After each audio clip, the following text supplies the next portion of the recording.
11:20. 11:20. Adesso mi conetto, intanto poi io mi conetto in un secondo. Pero es que tiene que estar peinado. ¿Está bueno? Diciamo. Pongas un chequito antes.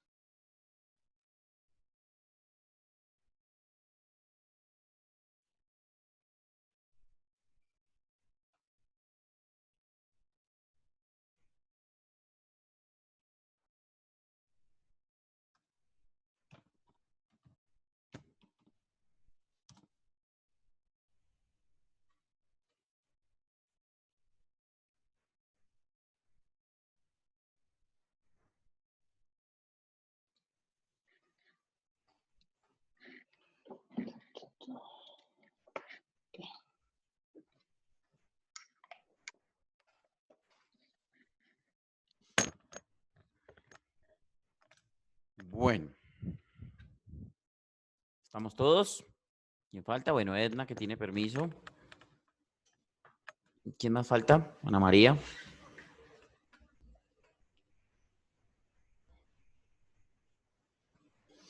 Bien, no los vamos a esperar. Bueno, muchachos, el ejercicio que viene para la próxima semana y que va a servir como nuestra presentación final de semestre es el ejercicio del stand-up comedy, ¿vale? También se le conoce como stand-up, también se le conoce como comedia de pie. Normalmente así lo llaman en países como España o por ejemplo, en México, ¿cierto? Aunque ya en México han adaptado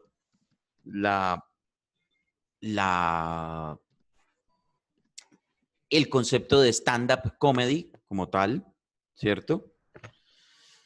Aquí en Colombia, pues, lo conocimos como, pues, No, básicamente con el formato de los comediantes de la noche. Con ese formato.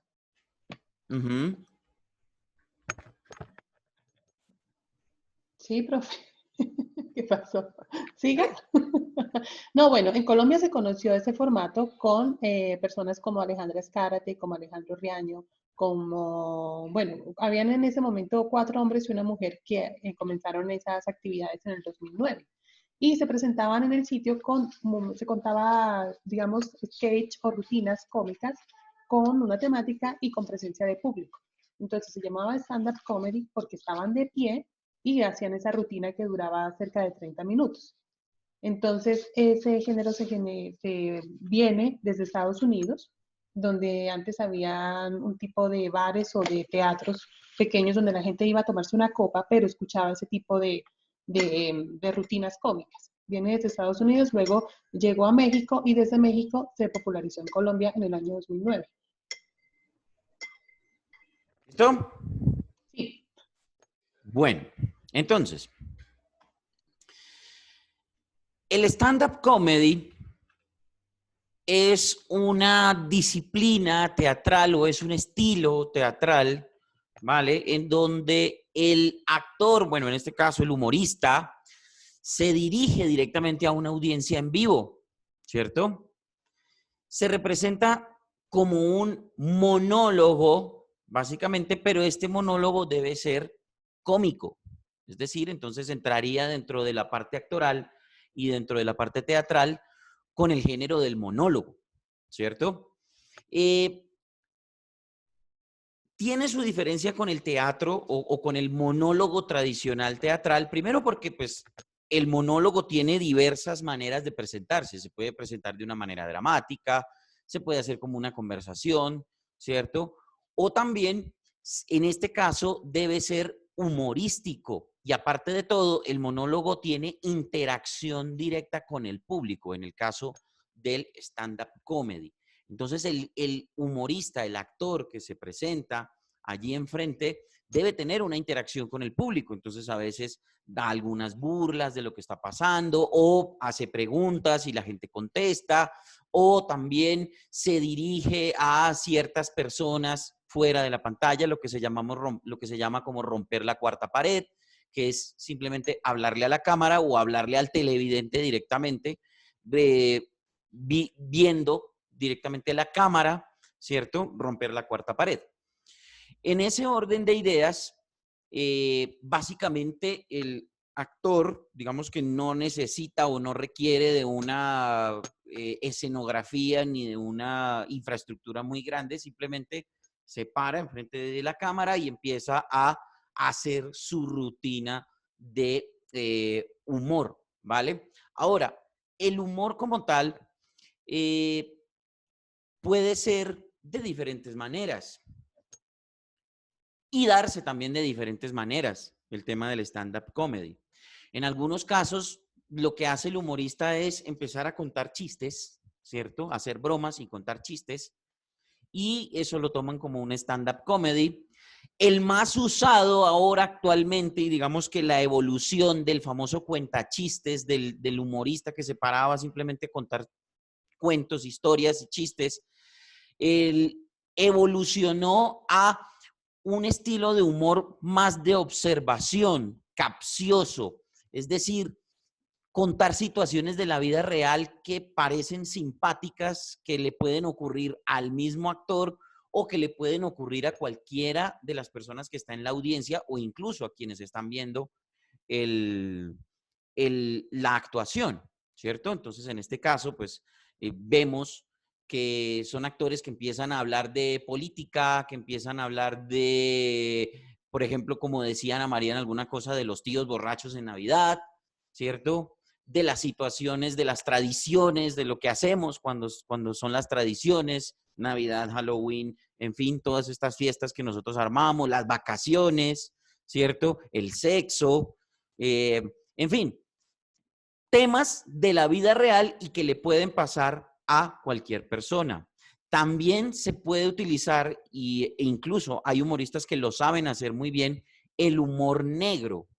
El humor negro tiene una alta cantidad de hipocresía, tiene una alta calidad, se tiene que tener una autoridad moral muy grande para utilizar el humor negro, ¿cierto? Suele ser muy burlón y suele ser muy ofensivo en algunas ocasiones. Entonces hay que tener mucho cuidado a la hora de utilizar el humor negro y pues obviamente hacer claridad de que pues eso es una rutina humorística, que se trata de más bien un entretenimiento. Dice Ana que con ánimo de ofender lo que hacen es contar las desgracias que a ellos les pasan y se burlan de eso. Creo que una de las buenas cualidades que debe tener un humorista es saberse burlar de sí mismo, ¿vale? Porque no necesariamente burlarse de sí mismo es algo para ofenderse, aunque hay algunos que sí tienen un desequilibrio en la cabeza y terminan es burlándose de sí mismos, ¿vale? Pero una de las grandes cualidades que tiene el humorista es saberse burlar de sí mismo. Dice Juliana Rodríguez, de hecho, profe, el que inició con la comedia de identificación fue Charles Chaplin. El ser humano es cruel con la torpeza del personaje, causaba gracia cuando se pegaba, se caía o la embarraba y pues le salió excelente. Sí, de hecho, voy a hablar de eso más adelante porque es que eso tiene mucho que ver con aquel humor del vodevil, ¿cierto? El vodevil era una expresión teatral que se utilizaba a principios del siglo XX y a finales del siglo XIX. Ya ahorita les explico cómo era básicamente eso. Pero sí, digamos que Charles Chaplin representaba aquel, como lo que hacían los payasos, básicamente. Él, como el cine era mudo, él básicamente fue un mimo, ¿cierto? Una persona que representaba sin hablar situaciones de torpeza de algún personaje o representaba la torpeza de quienes o con quienes se relacionaba en sus representaciones humorísticas, ¿cierto? Entonces el policía que no lo podía agarrar, el carnicero que lo quería apuñalar y no podía y salía corriendo detrás de él y se caía y se golpeaba, bueno, en fin, todo este tipo de situaciones que en esa época pues eran bastante simpáticas, en una época en donde el cine, entre otras cosas, era mudo y había que representar con movimientos y con una muy buena actuación, caras, gestos, movimientos, carreras, caídas, golpes, en fin, todo esto hacían reír a las audiencias. Entonces, digamos que esa es una de las grandes cualidades, Ana, lo que dice Ana es cierto, es poderse burlar propiamente de eso. Lo que pasa es que ya traspasar la línea de burlarse de defectos físicos, burlarse de algunas actuaciones como la nacionalidad, por ejemplo, ahorita que estamos con todo el tema de la migración y todo esto, los he escuchado y los he visto. Burlarse de acentos, de la forma de hablar, de todo eso, pues puede que sea simpático y sirve, pero es mejor tratarlo con mucho cuidado, sobre todo en estos tiempos en donde estamos tan delicados por tantas cosas. No tanto tan delicados, tan delicadas en tantas cosas, porque parecemos, eh, parece que nos duele tanto y le ponemos demasiado drama a situaciones que al final de cuentas pues son humorísticas, ¿cierto? Bien, les decía que los orígenes o algunos de los orígenes de la comedia en vivo o del stand-up comedy vienen desde finales del siglo XIX en los famosos vaudevilles. El vaudeville es una expresión artística, un género de un teatro de variedades en donde básicamente a finales de siglo se sentaban en algunos bares a representar situaciones humorísticas, se ponían a cantar, hacían una serie de representaciones teatrales, baile, canto, contar chistes, ¿cierto? En donde la idea era animar a los espectadores. Se hacía con la música de la época, entonces ponían esos pianos que sonaban de aquella época y empezaban a tocar algunas canciones, salían algunos bailarines con vestimentas, sombreros y empezaban a bailar, también lo hacían mujeres muy bonitas con sus vestidos pues muy cortos y empezaban también a mover las piernas, en fin, todo esto, o salían representaciones de payasos, entonces ahí venían los pastelazos, las mojadas con agua, bueno, en fin, todo este tipo de situaciones que en la época eran bastante animados y que pues mantenían entretenida a la gente. De ahí luego pasamos a la representación de los artistas que se sentaban a contar historias y a contar chistes, ¿cierto? Y entonces empezaban a reírse de situaciones políticas, de situaciones, de todo lo que sucedía en la sociedad y contaban chistes sobre eso, humor negro y pues por supuesto mantenían entretenida a la gente, lo que decía hace un rato Claudia. Esto lo hacían más que todo en bares, en escenarios, en donde pues podían interactuar con la gente y de ahí empezó a evolucionar del cuentachistes, del tradicional, normal, común y corriente, al humor de observación. Y entonces empezaron a aparecer estos comediantes que ya empezaban a contar situaciones de la vida real. Y ahí, como les decía hace un rato, empezaron a evolucionar varios temas y varios tópicos que nos parecían simpáticos. En un país como Colombia, que tiene tantas situaciones, cuya sociedad es tan variada, porque nosotros tenemos aquí muchas regiones, aquí afortunadamente, digamos que para ese cometido, afortunadamente hay muchas situaciones de de los diferentes tipos de sociedades y entonces hemos aprendido a burlarnos de, y burlarnos, lo digo en el buen sentido de la palabra, hemos aprendido a reírnos mejor de las situaciones que suceden. Entonces tenemos a los costeños, que son así arrebatados y toda esa cuestión, tenemos a los tolimenses, a los sopitas, que son más bien o tienen fama de ser perezosos, con un ritmo un poquito más lento, los llaneros con su forma de hablar. Nadie habla, por ejemplo, bueno, los pastuzos, que los han caracterizado durante todo este tiempo de, pues, de tener como esa inocencia, digámoslo de esa manera, inocencia, ¿cierto? Al punto de que pronto puede llegar a ser de pronto un poquito tontos, un poquitico torpes, ¿sí? Entonces, pero es más bien como esa inocencia. Los del Pacífico, ¿cierto? Los de la costa pacífica, los paisas, ¿ya? Los rolos, los cachacos, ¿sí? Entonces, digamos que toda esa variedad han generado situaciones que resultan ser muy simpáticas.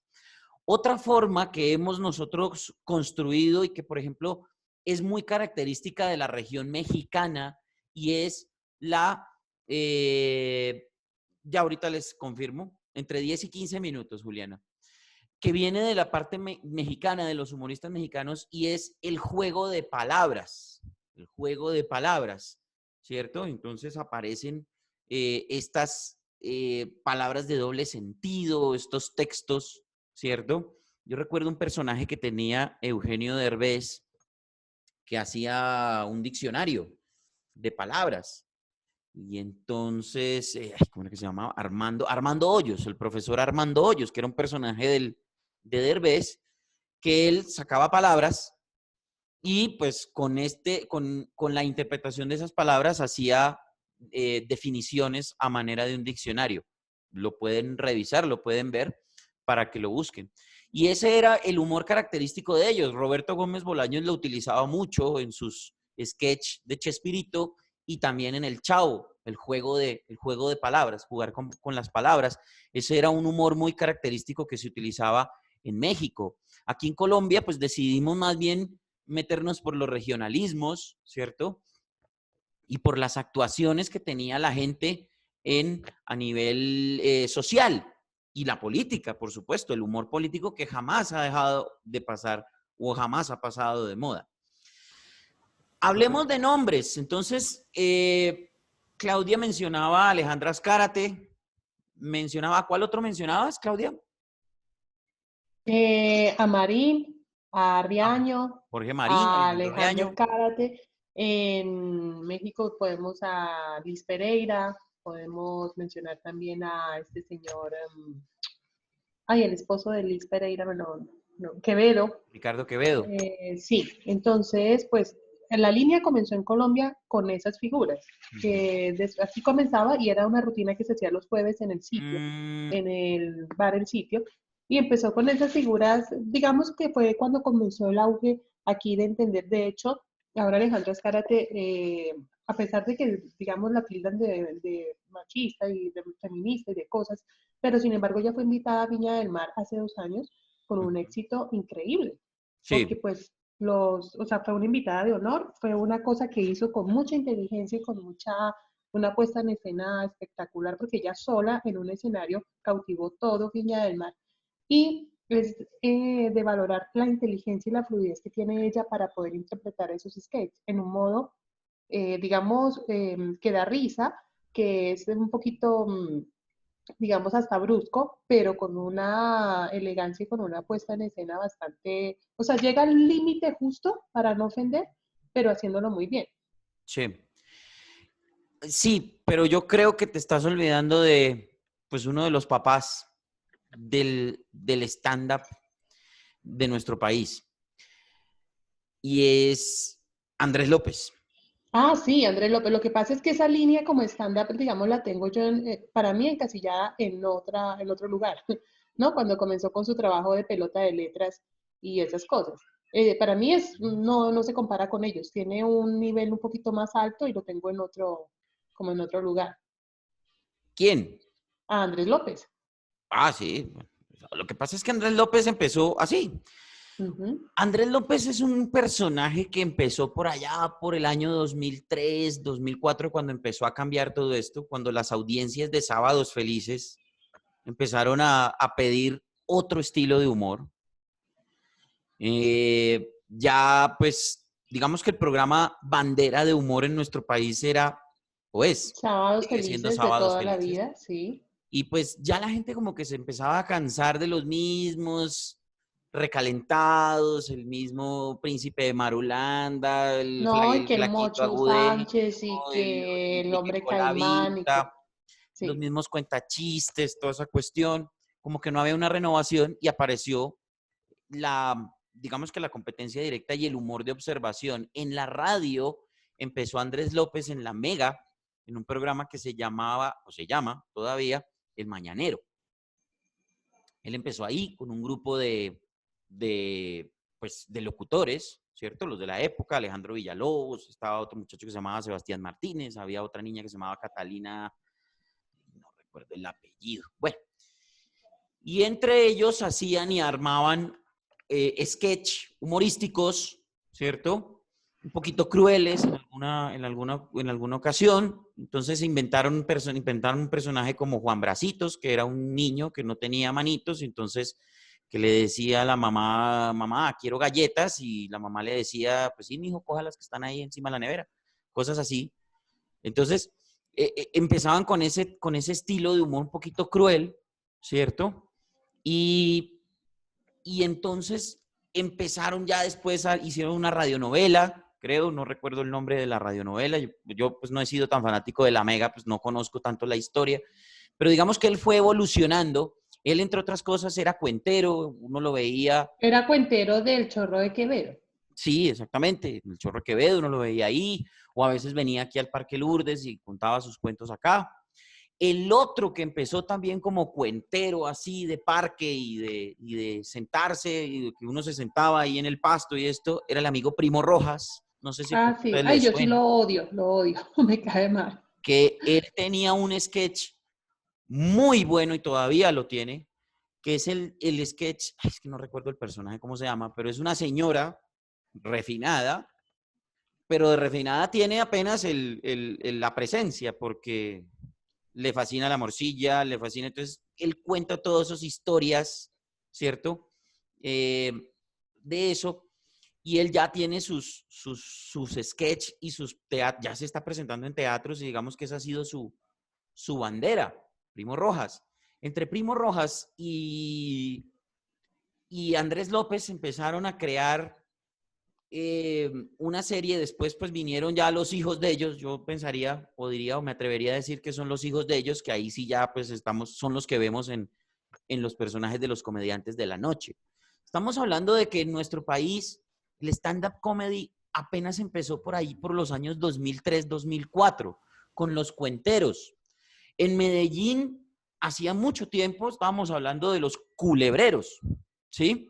Pero digamos que el culebrero era algo muy tradicional, era algo que se quedaba ahí en más una parte comercial. El culebrero lo que hacía era vender pomadas y remedios y plantas y toda la cosa, pero digamos que muchos de los humoristas que empezaron a tener ese humor de observación y que empezaron a presentar en plaza pública y así como cuenteros, empezaron a tomar cosas de los culebreros y de aquellos personajes que se presentaban en la calle y empezaron a contar sus historias. Primero empezaron con historias muy trascendentales y de pensar y con filosofía y toda la cosa, y después empezaron a evolucionar al humor porque la idea era entretener a los asistentes. Lo que pasa es que en esa época los primeros escenarios, o sea, los primeros que iban a sentarse ahí eran los universitarios, en especial de universidades como la Nacional, la Salle, la Pedagógica, eran los que se sentaban, era como un espacio de entretenimiento y de reunión,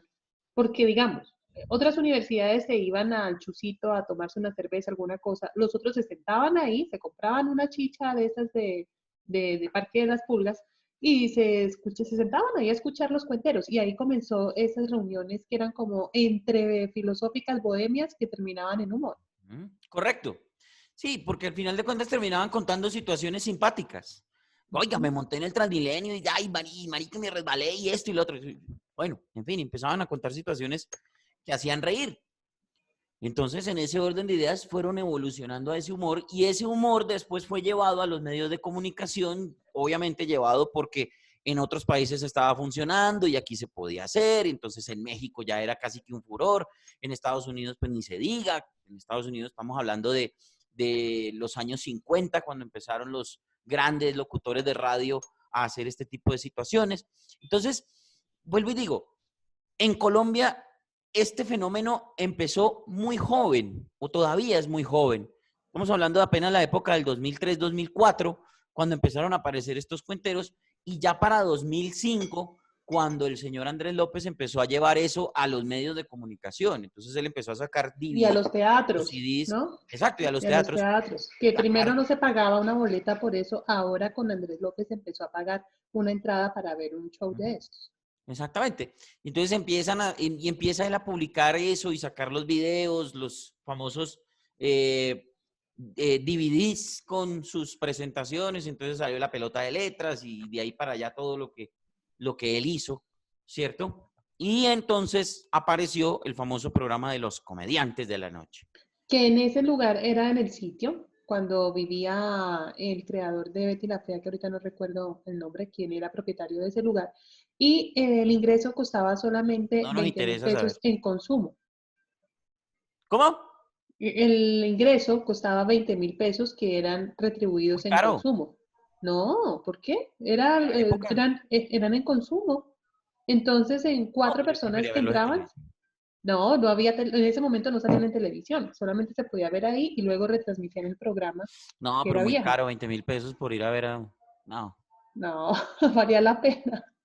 Y entonces Bueno, ahí claro que eso en se la época convirtió. yo apenas era estudiante, entonces pues creo que no tenía mucha plata. No, pero bien. Sí, eso era precisamente. Eso era. Ellos empezaron a presentarse y a alguno se le ocurrió el cabezazo de decir, bueno, llevemos esto a la televisión. Y entonces empezaron a poner cámaras allá en el sitio y empezaron a presentar, a grabar. Sí, sí, Juliano, ¿no? Que es de verdad. A duras penas uno tenía para las copias. Entonces, en ese orden de ideas, pues ya ya lo podíamos ver y pudimos. Fernando Gaitán fue quien le dio el impulso a eso, porque él ¿Quién? prestó, Fernando Gaitán, Ah, pues claro, quien porque él era era el el libretista de... dueño de, pero era Sí, el dueño del sitio, dueño de esa discoteca en la 93, y él prestó el espacio los jueves para hacer ese experimento, que salió sí. muy exitoso porque de allí salieron ya las figuras que hoy en día se mantienen en televisión con ese formato. Dios lo tenga en su gloria. Bendito sea. A ese hombre deberían canonizarlo. De verdad que sí. Bueno, pues digo, Profe, para los medios de comunicación. Y profe, entonces, obviamente, ahí empezaron a salir nombres como Andrés, como Gonzalo Valderrama, como Alejandro Riaño, eh, otro muchacho que se llama Freddy Beltrán, había otra niña, bueno, Mira, Liz Alejandro y Escárate, Ricardo Diego Quevedo. Camargo, Gonzalo Valderrama, Freddy Beltrán, Ricardo Quevedo, Antonio Sanins, Iván Marín, Diego Mateus y Alejandro Riaño. Entre otros. Sí, entre otros estaría ahí invitado Primo Rojas, Henry Delgado, Catalina Guzmán. No, Primo Rojas ya estaba No, consolidado. no, pero eran invitados a los sketch de ellos, o sea, era una nómina que era fija y luego invitaban a los otros de otros lugares o de otros medios para que hicieran un fit con ellos. Ujú. Exacto, y entonces se volvió muy famoso ese estilo de humor y fueron una gran competencia del programa humorístico familiar por excelencia, que era Perdón, Sábados Felices. Entre otras cosas, ahora Sábados Felices pues ha evolucionado a eso, ¿cierto? O ha tratado de evolucionar a eso. Eh, y yo no sé si Sábados Felices todavía sigue eso, como que ya... sigue, pero ¿sabe quién también era otros que salieron de ahí? Julián Arango y Sanín, y Antonio Sanín, que después tenían unos shows de ellos aparte.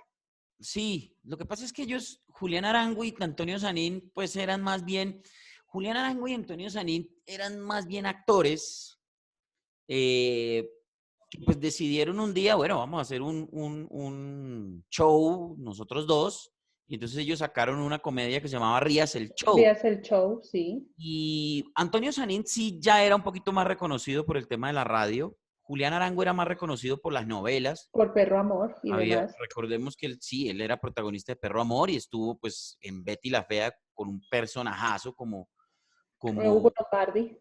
Hugo Lombardi, exactamente.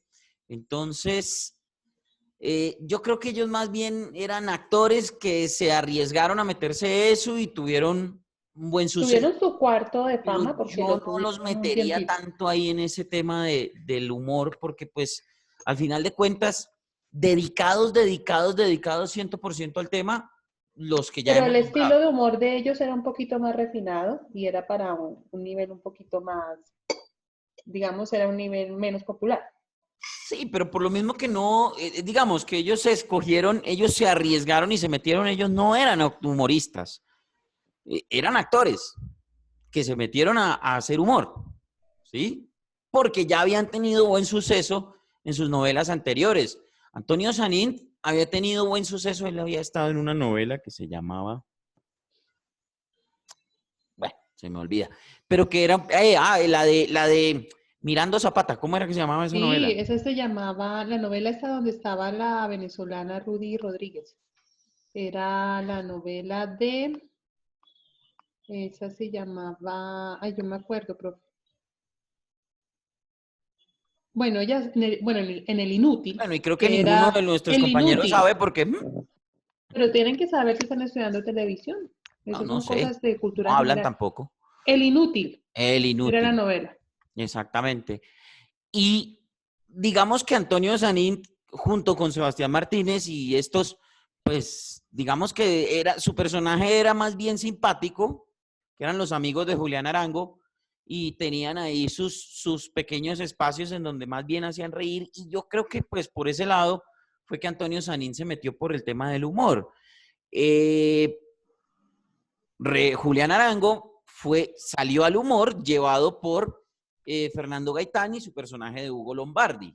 Entonces se dio Sí. cuenta que él podía ser un personaje cómico y terminaron juntándose para hacer, pero vuelvo y yo insisto que ellos dos, yo no los cuento ahí porque son unos grandes actores, pero no son grandes humoristas. Profe, otro ejemplo de, digamos que son buenos actores pero no grandes humoristas, pues la misma Alejandra Cuervo, que ella como que siempre trata de, como de meterse ahí como en ese tema del humor, por lo menos ahorita que hicieron Tiene como su rutina, sí. unas transmisiones de póker, y pues yo como actriz la veía muy bien, pero como comediante no sé, nunca la vi despegar. Incluso la llaman como comediante, pero pues de comediante no le veo nada. Sí, no, por eso digo, tienen su rutina, son actores que se han dedicado. Por ejemplo, ahorita aparecen muchos videos de nuestros amigos Cecilia Navia y su esposo. Ah, sí, de Chechi. Inclusive hicieron uno hace poquito que tuvo bastantes Bueno, visualizaciones. Pues no me parece tan chistoso, pero pues lo hacen en pareja y... sí, y tienen su crítica política y su vaina y hacen reír, ¿cierto? Ay, ahora se Pues me olvidó el entonces nombre. hablemos de los Bad Boys que ahora salieron del programa de Sábados Felices y ahora tienen su propio rutina. Y en el video que hicieron de Avianca, cuando estaban, digamos, criticando el préstamo que se le iba a hacer a Avianca, lograron 10 millones de visualizaciones en 3 días. Sí, exactamente. Pero bueno, digamos que ellos sí se dedican a eso, Sí, ¿sí? Y por ejemplo, de Sábados Felices salió este muchacho, ay, ahora me están olvidando todos los nombres. el Alzheimer. Bueno, y entonces, Bueno, en fin, el que hace de Ahuevardo, ¿cómo es que se llama? Que hace poquito ese tuvo nunca lo he cáncer. escuchado. Bueno, Hassam, gracias, Herli Hassam, correcto. Entonces, pero yo insisto y sigo insistiendo y sigo diciendo, son humoristas que lograron o sea, es decir, que tuvieron su impulso, que empezaron en alguna parte y que venían haciéndolo y que pues pudieron tener ese salto de calidad a la fama.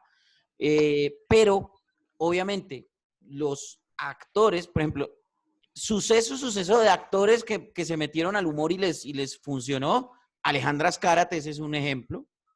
Claro Eh, que ella comenzó primero como radio, luego Ujú. salta a los comediantes y luego de los comediantes es que se vuelve actriz. No, ella era En cambio, actriz. sí, pero reconocida y eso fue luego de hacer radio, ella estaba en Radioactiva en las tardes, luego Sí, pasó a los comediantes, justo por sus, digamos, por sus comentarios sarcásticos y cosas, empezó a hacer ese tipo de humor y luego fue que le dieron participación en diferentes novelas. sí, pero ella siempre fue actriz. Ella siempre fue actriz. Y obviamente fue a la radio y ahí fue donde se dio a conocer como humorista. Pero vuelvo y digo, y sigo insistiendo, y qué pena ser tan repetitivo. El humorista tiene que tener ciertos aspectos y tiene que tener una disciplina muy grande. Aparte de todo, tiene que tener un conocimiento supremamente amplio de todo, absolutamente todo, y una actualidad tremenda para poder tener, y aparte de todo, una autoridad moral muy, muy grande. Es decir, no andar metido en escándalos, porque si yo voy a criticar una cosa, tengo que tener una autoridad moral tremenda. Sí, no puede ¿vale? ser criticado por esas mismas Si cosas, yo voy porque a sería algo en hablar contra. si yo voy a hablar en contra del maltrato a la mujer o voy a hacer un sketch criticando al maltrato a la mujer, pues yo no tengo que haber aparecido ni haberle tocado un pelo a mi esposa o a mi novia o a mi hija, ¿vale? O a mi tía o a mi mamá o alguna cosa. Entonces, eso tienen que tenerlo muy en cuenta, muchachos. Cuando una persona, cuando un humorista pierde su autoridad moral, yo creo que pierde gran parte de su posibilidad de hacer humor, ¿vale? Porque tú no te puedes burlar de algo que tú mismo estás haciendo. A menos pues que te burles de ti mismo, ¿sí? Pero pues queda muy mal, realmente queda muy mal eso.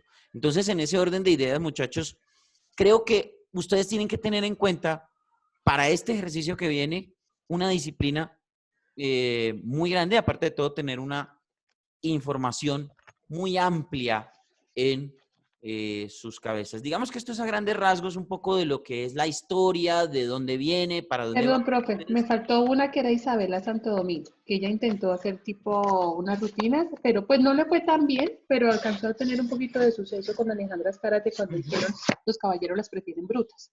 Sí, exactamente, pero entonces Isabela Santo Domingo entra en la categoría de actrices que quisieron ser humoristas. Y ya, y no lo lograron, hasta ahí. Bueno, digamos que lo lograron en su momento Ya, y después ya, o sea, exacto, pasaron, porque pues al final tuvieron su cuarto de hora, porque pues Isabela Santo Domingo hizo un gran papel en esta novelita, en esta seriecita que se llamaba, ay, ahora, Dios mío, ¿qué es esto, por Dios? La que hacía con Diego León Hoyos, de La Diabla y el Ángel. eso no era de Isabela Santo Domingo, profesor. Sí, No. sí, ella estuvo ¿Usted ahí. está hablando de tentaciones? De Tentaciones. Ella estuvo ahí. Hizo un Bueno. gran papel de Diabla. Después la reemplazaron por Nórida Rodríguez, pero Ah, un sí, sí, gran sí. papel. Isabela Santo Domingo como la Diabla. Y después de Nórida Rodríguez estuvo Rosemary Borges. Y también estuvo un tiempo Inés Oviedo, Inés, ¿quién es esa? la que sale, la Lidia de Pedro Escamoso. Pero estuvo Ah, una creo que corta no, o no temporada sé. en una transición entre Nórida Rodríguez y la última que quedó, y Rosemary ¿Y Rosemary Borges. Borges? Sí. Mm, lo dudo. Bueno, le cuento porque la conozco y Queda la ella duda. hizo. Ok. Entonces, muchachos, simplemente les digo, pilas con la disciplina. No es tanto hacer reír, sino construir una buena rutina crítica, ¿cierto? Para que se cuenten situaciones simpáticas, ¿vale? Entonces, en ese orden de ideas, tener mucho cuidado con eso a la hora de presentar sus ejercicios, ¿vale?